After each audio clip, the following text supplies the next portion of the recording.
So this is a special episode, and I'm going to do something that I don't typically do, and that is to split up this episode into two parts.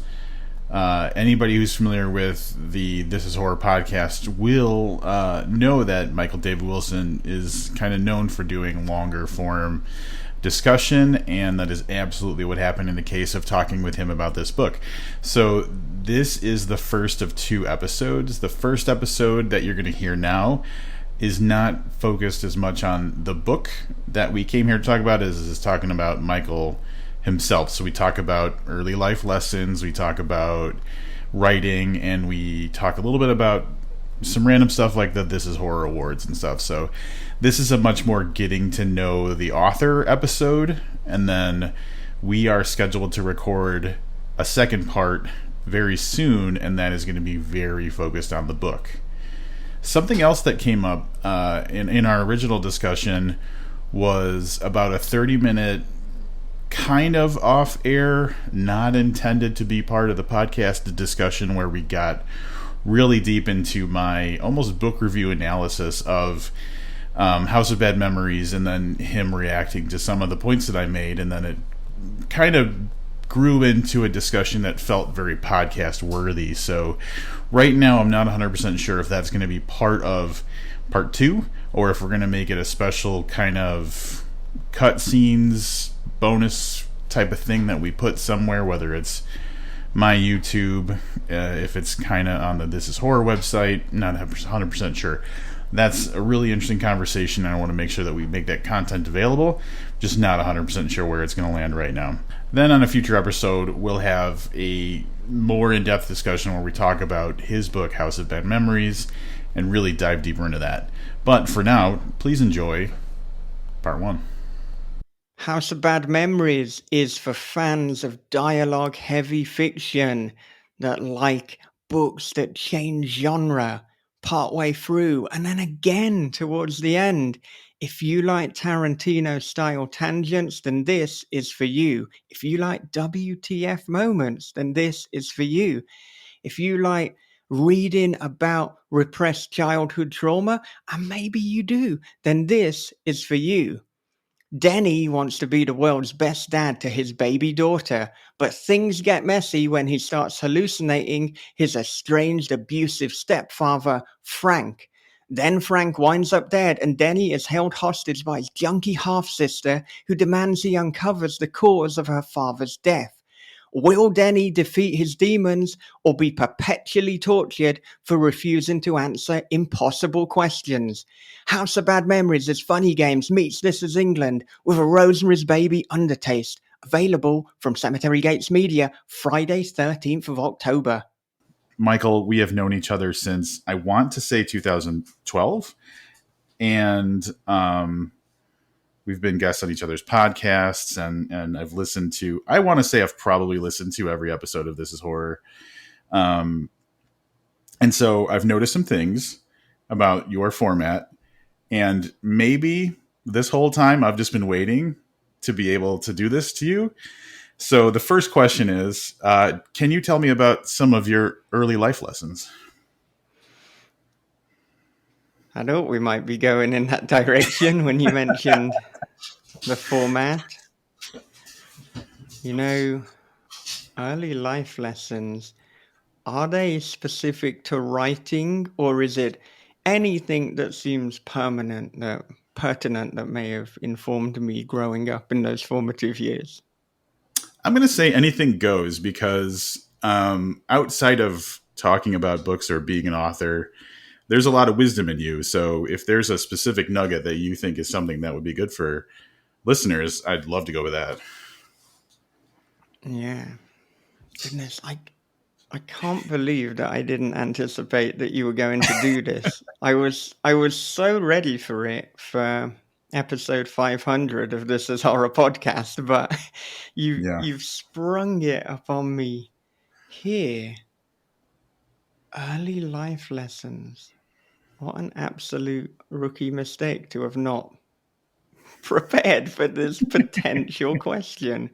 I'll tell you a podcasting and a being interviewed lesson, and that is, if somebody asks you a question and you're not sure exactly how to answer it, then you can stall a little bit for time by repeating some of the key words in the question.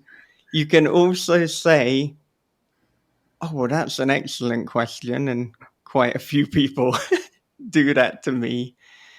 But I mean, when you're talking about early life, the initial thing that I'm thinking about is how I got into horror to begin with. But I'm wondering if we covered that before when we were, talking on Booked. But even if we did, is it okay to kind of repeat and to talk about that kind of thing? Yeah. Yeah, Yeah. this isn't like canon I to don't a point where it's like, no, I don't have all Arc Party listeners are expected to have listened to every conversation we've ever had. Yeah, I don't have that much confidence in listeners to have been such diehards. So, as much as like I'm sure people have heard those. I don't think everybody has. Mm. Well, I'm going I to can throw tell you a you different then. question while you consider it, if you want, unless you're ready. I mean, to be honest, me answering most questions is a case of I can't wait to find out what I think, and I realize what I think as I'm talking. What I will do is I will answer a slightly different question that you didn't ask me, but since when has that ever stopped me? And I mean, if we talk about early life, I'll tell you about some of my first experiences with story, another popular This Is Horror podcast question. And, that involved hearing ghost stories from my grandmother. Like when I would stay over at her house, she would tell me all of these tales from England, and it's like about like haunted paintings and about this pub that she stayed in. And if you went into the basement at the right time, there were like Roman soldiers that were walking through the basement. But because of the way that the pub had been built, like you'd only see them from the chest up, because back in the day, the, the ground was placed differently. And I think just her telling me all these things, it really ignited an interest in horror and in the disquieting, I suppose. And then that, coupled with my grandfather really encouraging my writing and my stories, probably is what led us, for better or for worse. Other people can be the judge of that. It's what led us to me writing stories like House of Bad Memories. But if I try and think about early life lessons, I mean, as with anyone, that there were good and there were bad things that happened in my childhood, some of which is touched upon, couched in metaphorical terms, sometimes not as couched as you would perhaps think. Um, like House of Bad Memories is probably my most personal book, I would say. Um, it's both my most autobiographical and also like wildly fictitious. It's like I took the thread of different things that happened and then embellished them to kind of the worst conclusion often. Um, but my parents were always very encouraging of education. I think when I was growing up, it was important to get good grades at school, but perhaps they instilled that a little bit too much, because later conversations as an adult, like I'd say to my parents, like I was terrified if I didn't come back with a good grade. Like I felt that I had to. And I think that I don't know if it's a case of them softening their stance and revising their own position, or if there were different factors that made me believe that, if I failed academically, then I became a failure. But there's been different times in my life where I felt that if I so-called fail at different things, that I will disappoint, or I will let down, or I will fail my family. Like when it became apparent that my marriage had collapsed and I was going to get divorced, I felt like I'd failed everyone. Even though I do not cast any judgment on anyone who is divorced, and actually, if someone says they're getting divorced, it's like, congratulations, because it doesn't come from like, happy relationships don't result in a divorce. So it's always Yeah. actually a good thing. But just because I don't have any stigma towards divorced people, but I felt that people would judge me, or I felt that my family would. And when I went into marriage like that, I took that vow and that promise very seriously, and I just felt that I'd messed up. But then nobody was like, yeah, you done bad there. You gone fucked up. I don't know why they'd be talking in vaguely bad American terms anyway. Seeing as everyone in my family is British, but maybe it was Bob who It was just was Bob, yeah. casting judgment. Yeah. Um. So yeah, like I guess what I'm as I think about it, like I'm not really answering life lessons, but I guess I'm talking about life misconceptions that then turned out to be entirely false. Um, because yeah, I felt like if you don't academically achieve, then you failed. That is not a lesson. That is not a takeaway, and that is not true. And actually, I think in 2023, like there are so many more routes than academia. Um, I suppose maybe something that in retrospect has been learned is that you should follow your passion. You should do what you're interested in. And I've always been interested in writing and reading and English literature. And every time I deviate from it, I get back on the path eventually. So the big lesson is to just, follow those things that you're passionate about, do the things that light you up. So, I mean, my parents have admitted to this that, growing up, even though I wanted to be a writer, they encouraged me that I should do something that would bring more money in, that would be more financially secure. And, I've had conversations with my mother where she says, particularly seeing what I'm doing at the moment and the way that the trajectory of my life has gone, that she kind of regrets, encouraging that. But actually, like, I don't think she should regret it at all. And I think that it came from a completely good place and good intentions. And I always talk about how intentionality is the most important thing.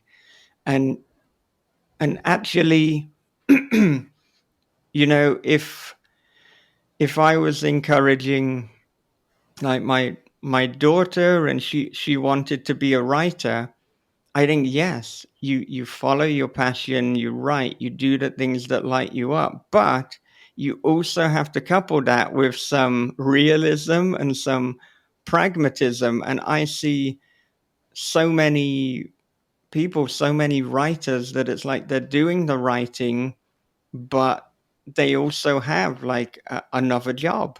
And I think that is like a realistic thing to do. So I feel that, the truth is in the middle. So my mother was saying she regretted telling me to find a financially secure job rather than writing.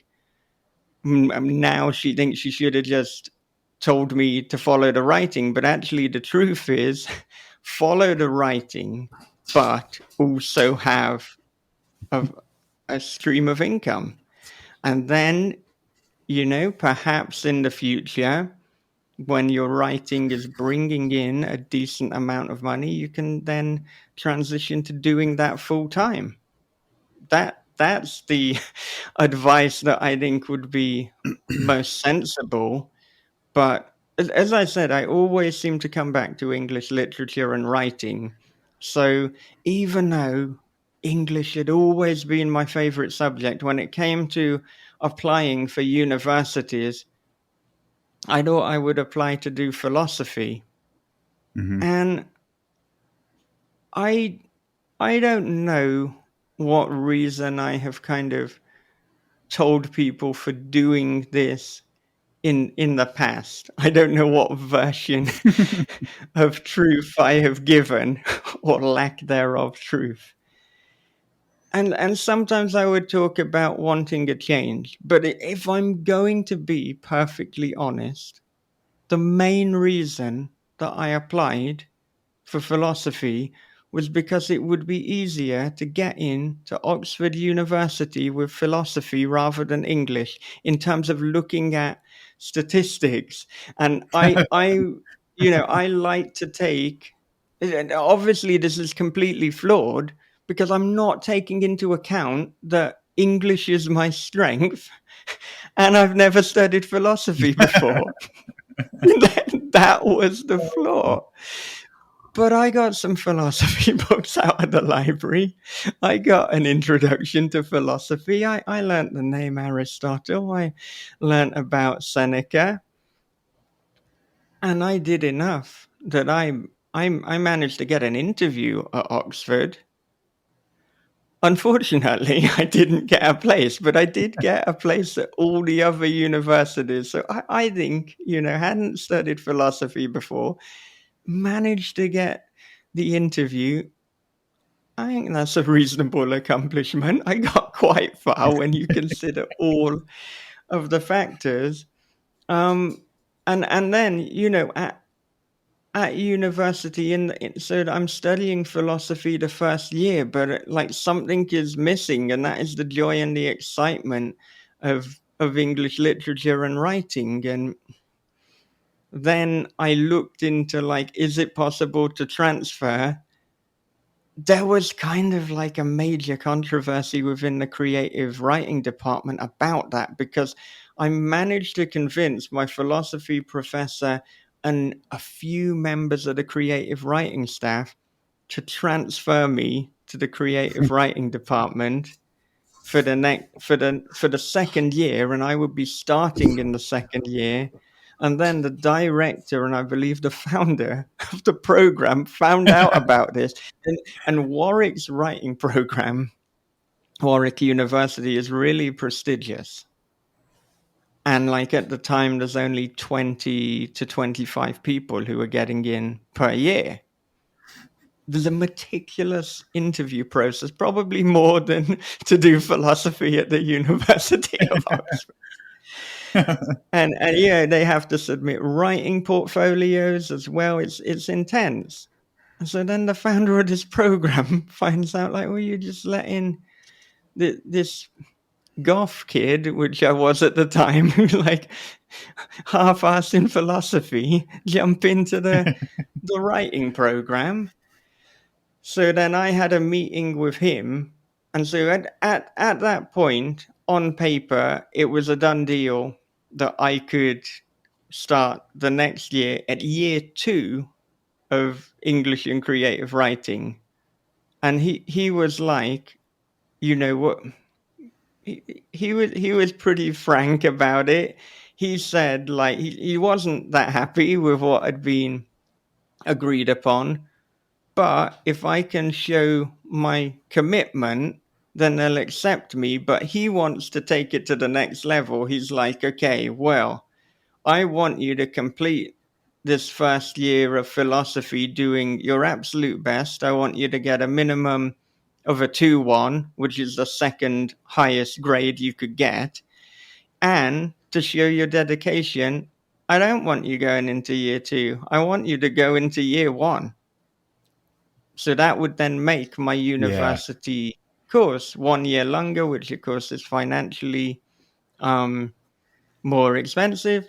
But, I made a decision on the spot and I said, yeah, because I wanted to show him, yeah, I am serious about this.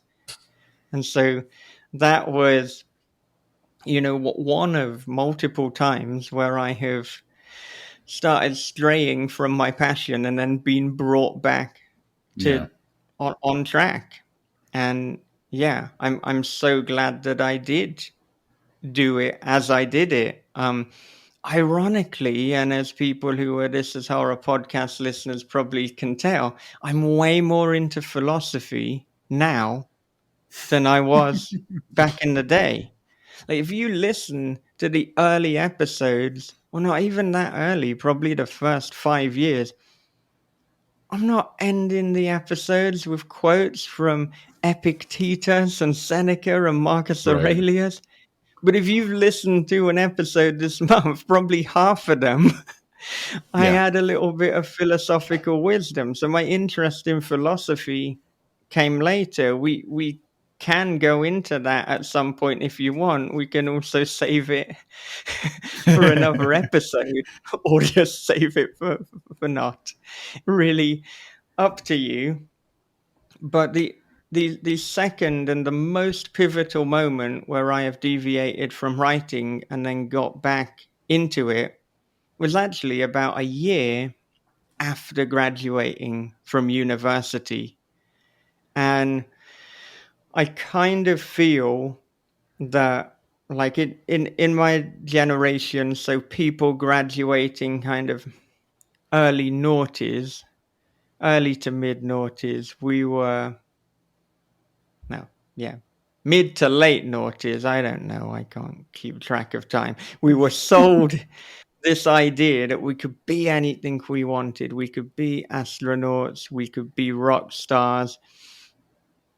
Unlimited possibility. Then the recession hit. And we'd like spent all of our youth like accruing these academic achievements that, as I told you, were very important to me growing up. And then it's like, well, there's no money. So rather than, Yeah. graduating from Warwick, arguably one of the top 5 universities in the UK, some would argue top 20, that's still good. Still good. But I didn't get handed a job. In fact, I just worked a job doing admin in an office, which is obviously fine, do whatever you want. But the point is that this job I could have got without having gone to university. So I spent that year just a little bit troubled and questioning what's happened here. Because I've spent this time at university thinking that I'm going to kind of walk away better off, but actually I'm just in a situation that I would have been in if I had never gone to university. Now, this is obviously couching it purely in financial terms. Obviously, there are a lot of benefits of the course, of like all the friends, of the networking, but still, it's quite expensive, really. And 4 years have gone by where I haven't really earned any money. The only Yeah. money I'd earned in those 4 years had been to be able to pay the tuition fees. So that's gone. And I wasn't entirely sure what I wanted to do, particularly because, as we say, I've got it into my head that I should be doing something that is financially secure. And I thought, well, I could do a graduate diploma in law, because lawyers, they're paid a lot of money. So I took out a loan. I applied to do this law course. So doing the law course would then effectively add on to my degree the equivalent of also having done a law degree. So I did that. It was tough, as you would expect. I mean, legal courses aren't known for being like really easy. At the end of it, the only thing I knew was I absolutely didn't want to be a lawyer. but I thought this is not the path that I want. It was challenging. I suppose it was interesting to a point, but I just knew that I want to get into something to do with my writing. So it was an Yeah. expensive lesson, but so I've couched it in terms that in some ways it's the most expensive lesson of my life because of financially how bloody high that loan was that I had to take out. But in other ways, it's the best moment of my life because after I'd done the law course and realized I didn't want to do that, and I thought, okay, well, I'm not chasing the money. So the only thing left is to chase my passion and to chase what I'm interested in. And that was the writing. So, Yep. Immediately, like literally the summer after, I started writing for a number of heavy metal magazines and horror magazines. I shortly thereafter started Read Horror, which became This Is Horror. And since that moment, I've been on this journey that I'm on now. I mean, I got anything that was tangentially related to writing. So some of my first jobs, apart from the journalism, because the journalism was in a freelance capacity, but I Mhm. had things like editorial assistant, but like a pharmaceutical company. Yeah. Very tenuous, but we actually spoke off air. Like you can manipulate your CV to try and make it Yeah. look a little bit better. Then I had stuff like online content writer. I kind of went between editorial and marketing jobs because like marketing as well is tangentially related. You're having to write something, Yeah, so definitely. there's copy involved. And from there I jumped into, because I wanted to be in publishing, so I've got This Is Horror going on at the time, and I'm making more and more contacts within the industry. And I thought, well, I want to be working for a publisher, ideally as an editor. So then I spoke to Jonathan Oliver at Solaris Books and Abaddon Books, also under the umbrella Rebellion Publishing, who also have 2000 AD. I asked, like, were there any jobs at the moment? There weren't any jobs, but okay, is there a possibility for an internship? Oh, I'm not sure about that. What if it's unpaid? Okay, so then, like, I used all of my vacation at a job where I was a digital marketer to do an unpaid, I think it was a 2-week block at Rebellion Publishing. And then off the back of that, I got offered a job as kind of like an online content assistant.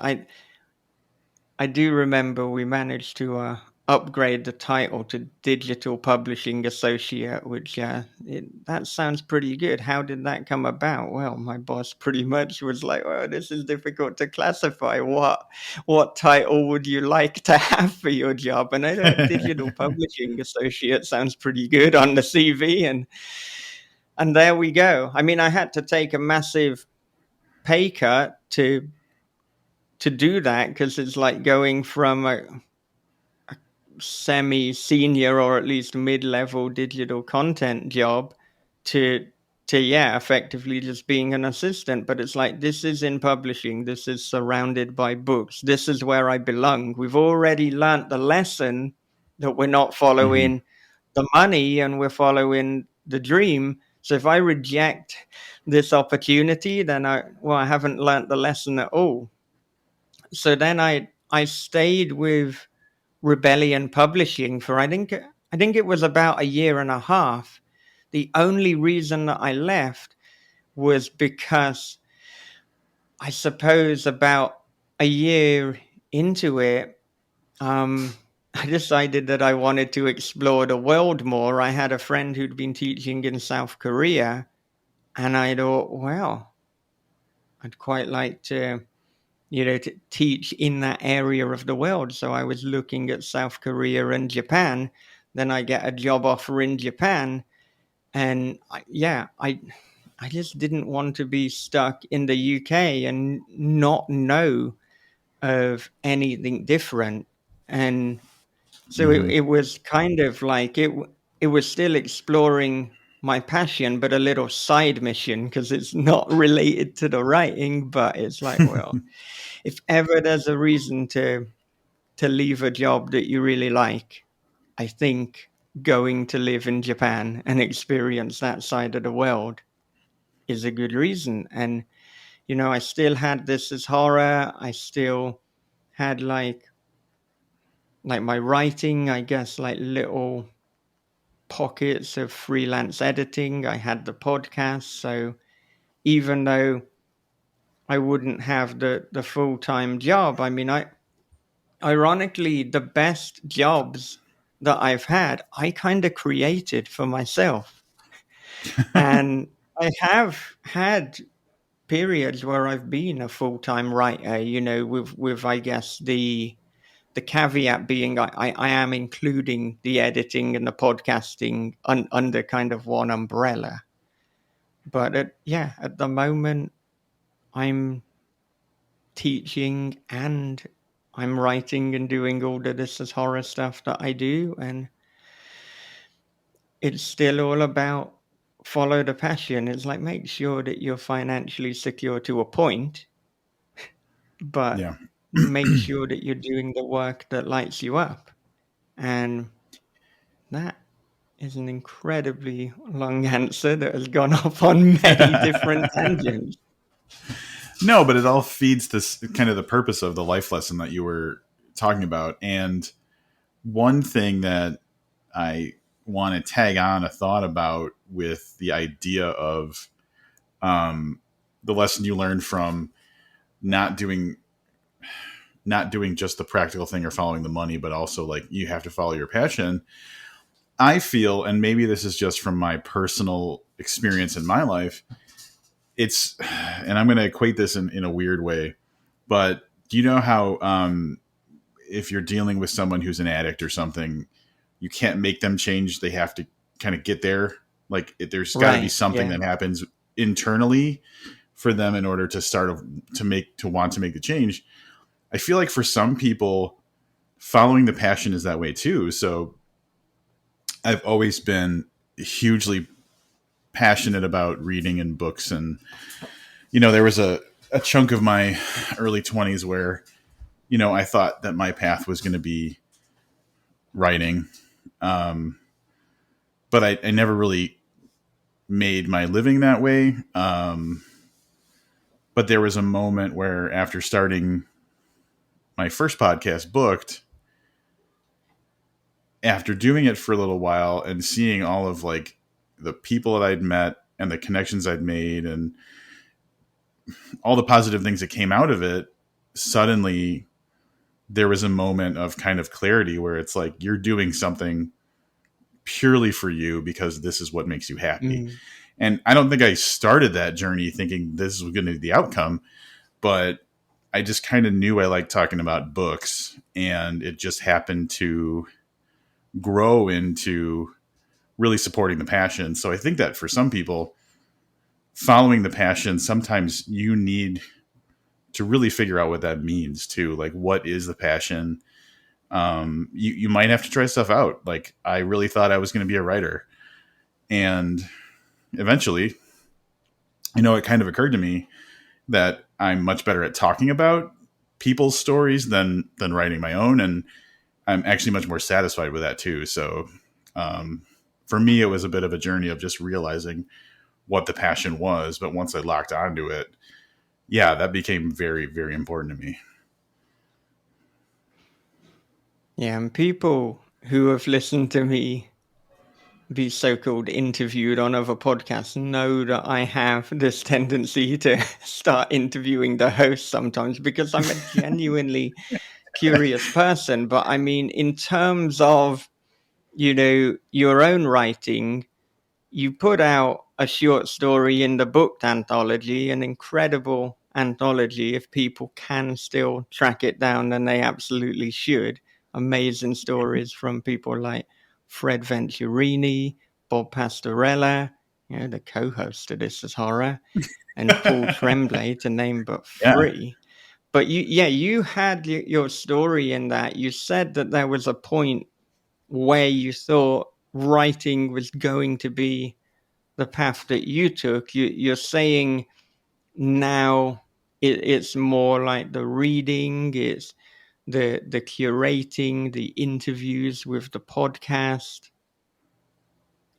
Is there any part of you that still wants to write? Do you still write a little bit? I mean, you're saying that path isn't for you, but there's so many writers who they literally start in like their 60s or sometimes Yeah. 70s. So is this an itch that you'd still like to scratch? Is this a path that you could see yourself going down?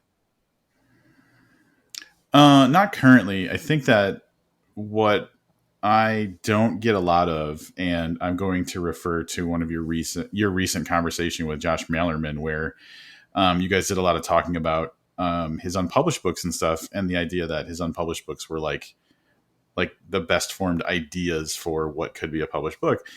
I don't Right. have a lot of ideas that I want to explore, I think is where I'm at right now. And I think that's one of the reasons that, I mean, I have thoughts from time to time where I'm like, oh, what if XYZ? And I just don't have enough energy to explore them. So I don't know. I like the idea of writing. I have notebooks in this room of stories and story ideas and stuff that I wrote down 15 years ago that are just sitting there. It's not the thing for me right now. But I've also kind of evolved this idea that for me, the idea of talking about storytelling and analyzing it and explaining it and exploring it that's really what I think the passion is like maybe not telling stories as much as it is like exploring and celebrating and understanding stories. So I guess that's kind of what really charges me now. Like if I could, so I'll give a very specific example. I did a couple of quotes on Twitter the other day, and I think it's a really good kind of exploration of why things can be taken out of context. So give me a second while I pull this up. We're not taken out of context, but not fully. You can explore a part of a thing and not understand like the bigger idea. Right. So for the audio listeners who can't see, we've Yeah. got Rob Olsen. He's wearing a blue t-shirt, a black hat. He's typing into a smartphone at the moment, just Yeah. providing a commentary as to, like you see for the visually impaired. So I'm giving Right. them that in the background. We set you the scene. He's in like a relatively small office, but big enough to get the job done. There is a bookcase in the background. It's got a lot of good books on, particularly some books by me, including the girl in the video, and they're watching. And goodness, there's the Elvis room, number 1 of however many we printed, probably 125 100. and what of 100 in fact. So maybe I kept those 25 to invalidate the value of yours. I don't know, but got water for drowning too. Anyway, taking a sip of beer. All right. You hear that audio, people? That was the strong sound of beer hitting the table. We're back. Here we go. All right. I'm just gonna. I'm not editing any of that out now. But I did on Okay. Twitter, on my Arc Party Twitter account, I quoted Hitchhiker's Guide to the Galaxy, and it's a quote that says, "I think the chances of finding out what's actually going on are so absurdly remote that the only thing to do is say, hang the sense of it and keep yourself busy. I'd much rather be happy than right any day." And that's the character Slarta Bartfast talking to Arthur Dent. If you take that quote by itself, it's pretty inspirational. And so, like, you can just take that and be like, "Oh, I'm going to model some way I act off of that." But if you look at the next two lines, or at least the way the interaction goes in the film, which I watched recently, Arthur says, "Are you happy?" And Slarta Bartfast says, "Well, no, that's where it all falls down." So, like, those are the kinds of thoughts I have now where, like, that's excellent storytelling, because I could have just quoted the first part and it would have been this real statement about a thing.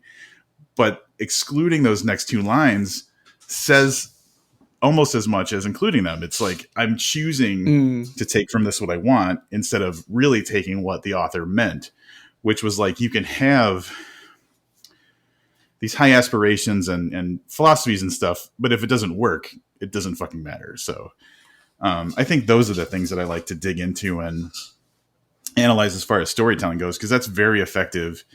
He builds you up with that first line and then he just tears it all apart, but it makes you think about why was that so effective. So yeah.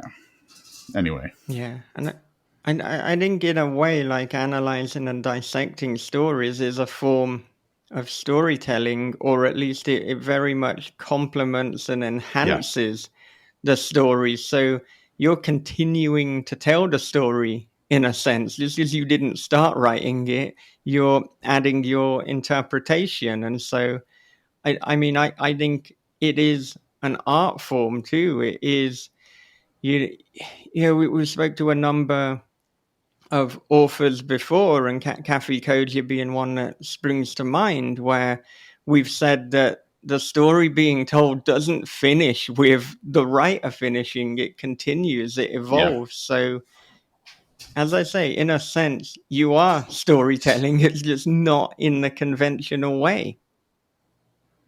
Yeah. Yeah. And doing the podcast when we did reviews was definitely that, because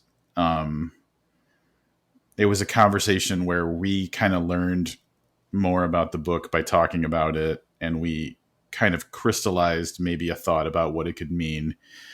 So yeah, it's kind of the natural next step that you would hope.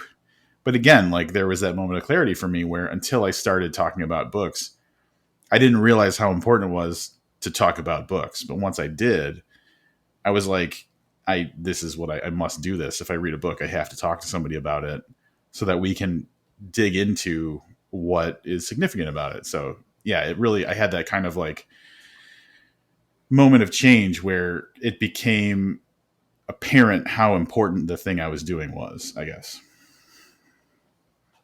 But this is about you. We're talking about you, God damn it. So, my next kind of gotcha question, because that was very serious, and I didn't know if I was going to do the joking question first or the serious question first, and I hit you with the serious question first.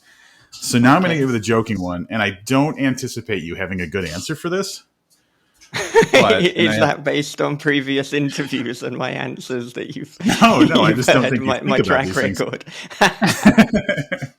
I've got props.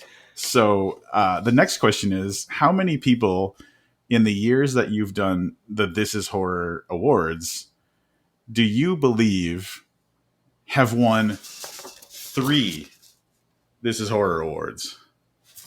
Do you think that it's a good number of people? I thought we were going to go somewhere dark for a second, or like controversial. I thought you were going to ask me how many people who had won awards. I personally thought, you know, who would I have voted for? Who was my pick? Right? No. We didn't go. Yeah, no, this is a whole different gotcha where I'm kind of patting myself on the back. In terms of like, who do I think, how many people do I think have won 3 This Is Horror Awards. 3 or more, I guess. Yeah, well, of course, there is a former podcast called Booked Podcast. That is your own podcast. And definitely Stephen Graham Jones has as well. Yeah. Stephen Graham Jones has. Now, have there been any more? I would imagine maybe Ellen Datlow. Hang on, do you not? I thought you had the answer for this because you said it's a got you, so I thought you were going to tell me. No, you don't have. No, that would be way answer. too much work. Well, it's not much of a got you then, is it? I think the answer is Booked and Stephen Graham Jones. Ellen Datlow has only won This Is Horror Award. It was the latest one, but she has been the runner-up nearly every time apart from the latest one that she won. So, oh wow, like I get it. You would think that she had won multiple. She deserves to win multiple awards of pretty much anything. She's an amazing editor, but actually only the one time. So it's you and it's Stephen Graham Jones. There have been a few that have won a couple of times. John Langan has won twice. Nightmare Magazine have won twice. Ladies of the Fright have won twice. Pseudopod, I think they've won twice. If they've won 3 times, they'll be like, what the hell are you talking about? Why did you not include us? And I believe that John Padgett has won twice too, for Vesterian and for Grim Scribe. So there's your answer. You nice. haven't prepared. You haven't prepared an actual answer for us to fact check. So it's like most things on the internet, no fact check is required. Well, if I knew, I think it would take a little of the wind out of the sails of asking the question, you know. I just came in with a bunch of bravado because I didn't know if it was a good answer or not.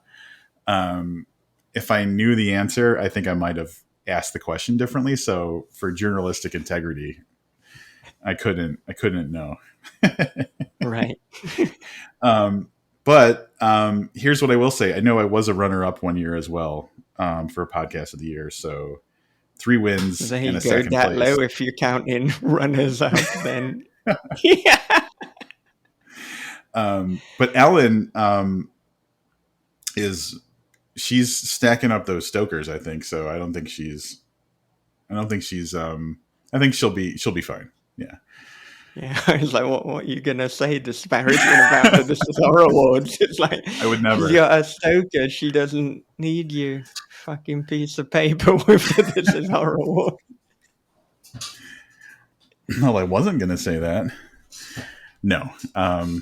So that was really because here's the way that question got built into this episode. I was moving things around in my office and I happened to see those and I was like, oh, I'm talking to Michael today. I might as well brag about how many awards I've won. So that's how that went. You just saw the thumbs up, didn't you? Nice thumbs up that you just threw onto the screen. That was unexpected, and this is not great content for audio listeners. So, I mean, it's as I said, there was a thumbs up icon that coincided with Rob's answer. I believe he did it. Yeah. It wasn't like a spectral one. It wasn't a glitch. That's in the upcoming release of the new Mac OS. That's a feature that's built in. It interprets hand gestures and puts them on the screen.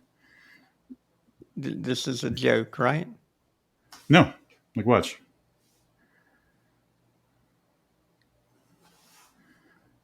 Totally true. It isn't a joke. I can verify. He put his thumb down, singular, and then about 4 seconds later, so there is a bit of a lag with the new iOS, but it is beta at the moment. It's beta software, yeah. Yeah. All right, let's talk about House of Bad Memories Okay. before we get to the 1 hour mark. um, so, House of Bad Memories is, first of all, I want to say it's releasing October 13th, Friday, October 13th, through Cemetery Gates. And this episode will be available before it's out. So, you can pre order directly through them. I know that there's a modified rate right now, but I don't know how long that goes for. Yeah. But So if pre-order to get a special pre-order price, and I mean it. I think it's officially running for about another week or so, but I will make sure that Arc Party listeners and like Joe at Cemetery Gates, if he's listening, is like, hang on, what? Don't worry, Joe. I'll make sure that Arc Party listeners can also get that at a reduced rate right up until pre-order. So, I'll awesome. see. Do we need another link for that? Do we need a code? It's in hand. Don't you worry, Arc Party listeners. If you have a problem getting it, then contact me on Twitter, also known as X, at This Is Horror. X. I don't even want to talk about how fucking dumb that is. Oh, all right. That Walter Isaacson wrote a book about Elon Musk, and that just came out, and I didn't even want to think about it. But anyway, Okay, well, House of Bad. let's think about a different book then. House of Bad Memories. Yeah. House of Bad Memories. So there's several ways I want to go with this. But first of all, as far as novels that you've written, Mm-hmm. where does this sit? Like, you've published The Girl in the Video. You published They're Watching, co-written with Bob Pastorella. Is this so? Do you basically write and publish, or is there just a pile of them sitting out there that you haven't published yet? Like, where are you? Where does this sit in like the the collection of stuff that you've written? I mean, there's a lot of novels in progress and at various stages, and there's a lot of short stories that I've written and mostly published as well. So, I mean, there's various ways to go about answering that, but in terms of my published or hopefully quite soon published works, I kind of see The Girl in the Video and They're Watching as being two books that you could put together, both in terms of thematic concerns and also where I am in my life and also writing style. House of Bad Memories, I think, deviates a little bit from that. I mean, I think people would have seen elements of like crime fiction or thriller with the other two books, but I think I kind of have taken that further with House of Bad Memories. And so whilst you could maybe argue The Girl in the Video and They're Watching a horror with elements of thriller and elements of crime, you could almost flip it with House of Bad Memories and you could say this is like a thriller with elements of horror. And similarly, a book that I recently finished and is with some beta readers called Daddy's Boy, which I've pitched as the Greasy Strangler meets a Joe R. Lansdale heist novel. I feel that kind of goes next to House of Bad Memories. So The Girl in the Video and They're Watching, you could compile them together as a little bundle, and then you could put House of Bad Memories and Daddy's Boy as a bundle too. I think if people, and this is ludicrous to be almost pitching Daddy's Boy before House of Bad Memories has come out, but we're going to go there anyway. But I think if people enjoyed House of Bad Memories, and particularly like if they like the comedic element of things, and some of the dialogue that people have started comparing to the likes of Tarantino and Guy Ritchie, then I think there's gonna be something in Daddy's Boy for them. If they didn't, then they're probably not. So if you preferred House of Bad Memories, which you haven't read yet because it hasn't come out yet, then you'll like Daddy's Boy, which also isn't out yet, but give it a year. But if you prefer The Girl in the Video, it might not be for you. So those are 4 books. Then at the moment, there was a short story that I think is one of the best short stories I've written called What Would Wesley Do? It's only available on the No Sleep podcast behind a paywall. So you have to subscribe to that specific episode. But that short story has come so close to being published in some really respected anthologies. It's got shortlisted so many times. And I think it's personally the best short story that I've written. And I've had like about 20 or so short stories published. So it is a little bit frustrating that the one that I think is my best hasn't been published in print.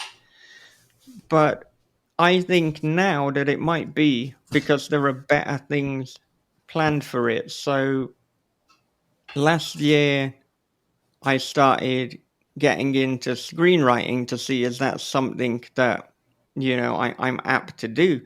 The jury is still out on that one. But me and Bob, we co-wrote an adaptation of They're Watching. And then literally again, days ago, I finished a script for a full-length version, much expanded, obviously, of the short story What Would Wesley Do?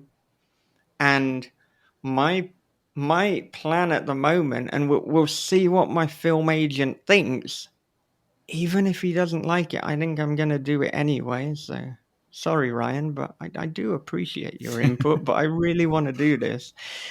I want to then expand, or almost, what I'm going to do is, so we've had the short story, and then that has informed the screenplay, but then I want to take the skeleton of the screenplay to inform a novella or novel. And I think that when that book is available, that will then actually be more in the Girl in the Video and the They're Watching camp of things. It's probably going to be a bit of a hybrid between the two modes because, I obviously wrote it much nearer to the Girl in the Video. I say obviously, I don't know if I've said at any point when I wrote it, so maybe it wasn't obvious at all. But now I'm going back to write it when I'm more in the House of Bad Memories and Daddy's Boy mindset. So we've got that. Also, I'm 60,000 words into a kind of psychosexual thriller called Together Forever. The original idea was to write something that was kind of commercial that I might be able to pitch to a literary agent. But then the flaw of that was, but I'm still writing as me, so I'm going to go on weird tangents. At the point where the calisthenics sex cult turned up, I knew that this was not the commercial novel that I'd intended it to be. But we got that one. I'm also co-writing a book called Inamuri, again about 60,000 words deep. I'm co-writing that with John Crinan. It is kind of hard-boiled Japan set in a sleep cafe, like if Haruki Murakami, Ryo Murakami joined forces to write the screenplay for John Wick, and then it was directed by Quentin Tarantino. So that's a bit of a mad one. and so those are the main projects that I'm working on at the moment. And there are a number of kind of first draft novels in various forms. So there's a lot of works in progress and first drafts, and I guess then it falls more into that Josh Malerman camp of it's like, well, here's Bird Yeah. Box. By the way, there's another 20. I mean, there's not 20, but there's probably a good 10, possibly a good Yeah. 10 and another bad 10. There could be 20, but 10 of them ain't going anywhere. Right on. So I like that kind of delineation that you made about the girl in the video and they're watching being kind of like one kind of grouping, and then this moving on to a different grouping. But one thing that I definitely got when I was reading this book was similarities to in there watching some of the more kind of detective like figuring things out, like the mystery not Okay, mystery, but like yeah. investigative kind of like elements of that book. I was like, okay, I'm feeling that style again. And then I had a thought that was like, this is definitely like the Wilson kind of voice. And then I was like, oh, that's nice. I've since I've read enough that I can recognize a Wilson voice. So that was a nice little moment for me, being like, oh yeah, like it's nice when you've read enough of someone where you can start feeling comfortable with knowing how they write. But there's no question there. Where I want to start. Go on. Well, I was thinking a little bit about that kind of thing the other day, and I mean, a few years ago, Max Booth had said to me that, like, I might want to consider writing things in a kind of different style or a different genre, because there was the potential that I was almost, I don't exactly know what the term is here, because it is not exactly writing the same book again and again, but there's the potential to just keep going back to themes or writing similar characters. I suppose the kind of writer equivalent to being typecast. Yeah. And Yeah. so I thought about that, but actually recently, and maybe because of all the stuff that's been going on in my life, it's like I just want whatever I write to be authentically me, and to be interesting to me, and to be fun to me. And I do think we are, say we, there's only one of me, I am getting to a point where you could almost parody a Michael David Wilson story. It's like there's going to be heavy metal references. There's going to be, particularly recently, some almost Tarantino-esque tangents and side notes. It's going to be quite dialogue heavy. It's not a guarantee, but there may be some voyeurism. There may be someone dancing. I've had some reviewers say that's problematic. That's fine. There'll probably be a ref. It's not fine to be problematic. I just mean I don't agree with. I don't agree with that. They're entitled to their opinion. I have a different opinion on that matter. There's probably going to be references to Japan, and there's probably going to be, on some level, some not ideal relationships, let's say, and there's a good chance that the protagonist is going to be a socially awkward person, borderline fucking idiot at times. That's Yeah. okay. That, like, I'm writing things for, a certain audience, and rather than trying to be like, oh, I don't want to fall into this box. I mean, it's not a box that a lot of other authors are doing, so it's not all that timeless genre of dick jokes and voyeurism and what the fuck moments. But rather than like straying away from it, I'm just embracing it, and it's like whatever story comes up is the story that I'm going to write. And there is a little parallel actually to the lesson that I was talking about before, where I always kept coming back to English literature and writing, even when I was taken away from it. And so, I mean, one of the reasons that I started planning Together Forever was I was looking at getting a literary agent, but I knew that Daddy's Boy was not the novel to get. an agent with. So then I started planning this more commercial thing, but it just wasn't fun to be by the numbers commercial. So I had to add my twist to it. And, I'm probably never going to write something that you think, oh, that's an easy sell to an agent. But hopefully, if I do things with enough competence, there'll be something unique enough where somebody will then decide to represent me. And if they don't, that's also fine, because there are other avenues, like the having a literary agent can be useful, but it's not to be put on a pedestal, and it's not the only viable route to a writing career. Yeah, that's true. Going back to something that you said about there's always going to be references to this and this and this, I immediately thought of Stephen Graham Jones, because we just talked on the podcast recently about Demon Theory, which he wrote in 1999. And some of the stuff he said he was making references to, and people have been like, why are these characters talking about, music that's from the late 80s and whatever. And I was thinking to myself, that's like in every book you write. Yeah. But imagine if someone discouraged him from doing that, it wouldn't be a Stephen Graham Jones story. So that was the first thing that I thought of, was like, even though some people might do things a certain way, that doesn't necessarily mean it's detracting from the story. So No. And also, I mean, there's another kind of flaw that you're assuming that everyone who discovers one of your books has read all of them. Right. That is a majorly false assumption. Yeah, seriously, for the majority of people, for sure. Yeah.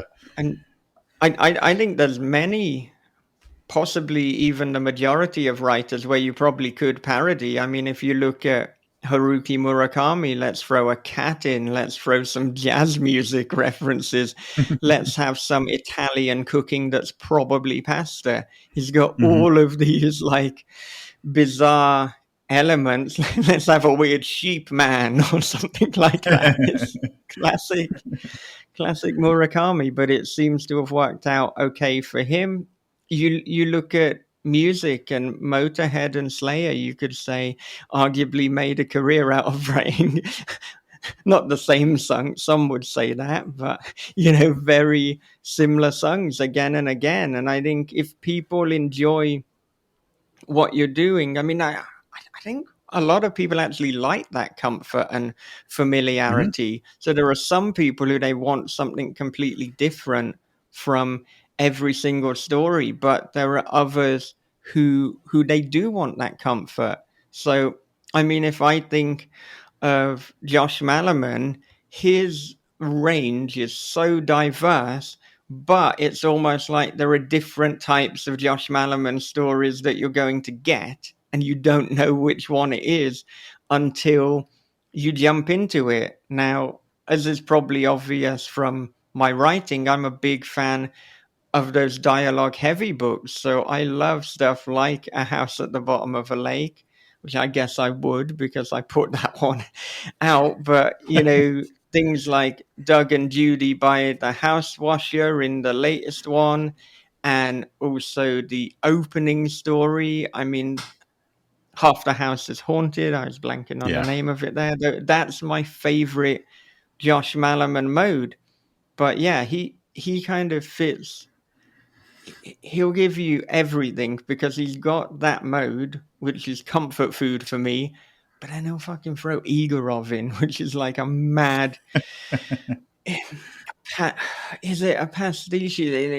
What even is it to Russian novel writing? It's like a tribute. It's a pastiche. It's a cover. Yeah. And it's so meticulously well done. I mean, the bits that the editor initially thought, is that writing a bit off? It's like he's parodying some of the flaws of Russian novel writing from a period. This guy is annoyingly intelligent at times. Right. But yeah, and especially factoring in translation and stuff, yeah. Yeah. It's like, no, I'm parodying if it was translated. Josh, just stop being Just calm so down, good. man. Yeah, I Leave totally. some talent for the rest of us. What are you playing at?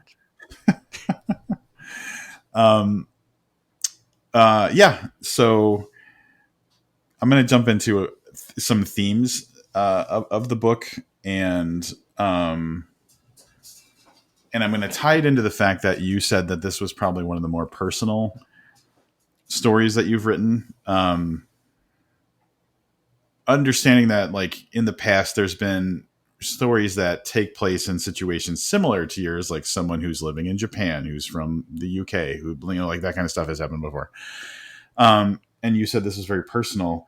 Themes that I pulled out of this that were important in the story to me, obviously, are parenthood, family, and then obviously like abuse and trauma and survival, kind of as a cluster.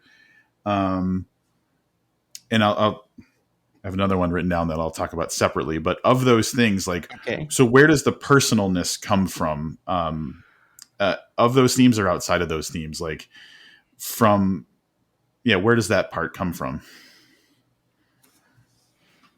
Yeah. I mean, Any of those themes or this is, something entirely different? yeah, everything you've mentioned. And yeah, this is the first interview that I'm doing about House of Bad Memories. And like, I'm not sure, and I won't be sure until I give you this answer. Like, how deep am I going to go on these things? But I I wrote I wrote House of Bad Memories in two very separate times. So originally, it was conceived as a novella.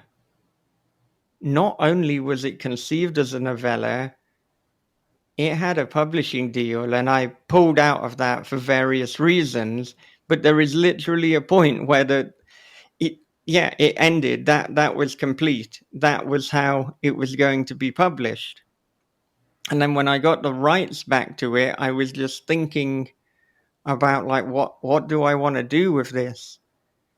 And I think, to people who have read it, it will probably be, now that I've said that, quite obvious as to where the original novella ends, and then the new content that expands it into a novel begins. But, my film agent, who I mentioned before, Ryan Lewis, he had he had read the initial novella, and so the way that things work with him is that I'll typically send him everything I've written, and I'll ask him, do you think this is something where you could shop the film rights for it? And, with some stories, he'll say, yeah, absolutely. And with others, it's like, this is going to be a harder sell. With House of Bad Memories, he was like, you know, it was going to be a harder sell. It is very British and specific to living not only in the UK, but almost a certain part of the UK. Very dialogue heavy, and he's just like that. He wasn't quite seeing what's the hook here. What is the thing that is going to get the studios to be like, yes, I absolutely have to make this. Because also, we're in an age where it's like, if you're selling the film rights, it's not enough for it to be like, this is a good story. It needs to be great. It needs to have a hook. It needs to have, like, this is the reason we want to give you money. And so, because as a novella, he wasn't sure, how could he sell that? I know I'm gonna have an attempt at expanding this. I'm gonna see, is there something else? And the idea I came up with is, the book that you have read. And I knew in expanding it, I thought, okay, I have either made it more commercial or I have made it even harder to sell. And it's probably the latter category. But at that point I decided, no, I'm committed to this now. This is the direction that I want to go in. I certainly know that in the second half there are some scenes or a very specific scene that I do not think will be filmed, although if it is, holy hell. All right, thanks for listening to part 1 of my discussion with Michael David Wilson about himself and his book House of Bad Memories. I want to do a reminder, House of Bad Memories is out October 13th, which is a Friday the 13th. It's available for pre-order now through Cemetery Gates Media, so make sure you jump on that and get that pre-order done. It is available in paperback and ebook, and if there ends up being some special code through Michael, I'll make sure that it's part of this post. Come back soon for many, many new episodes, including a conversation with Nat Cassidy, conversation with Richard Chismar, and also I have Cassandra Kaw and Richard Kadri joining me together to talk about their book, The Dead Take the A Train. So there's a lot of good stuff coming up, including part 2 with Michael David Wilson.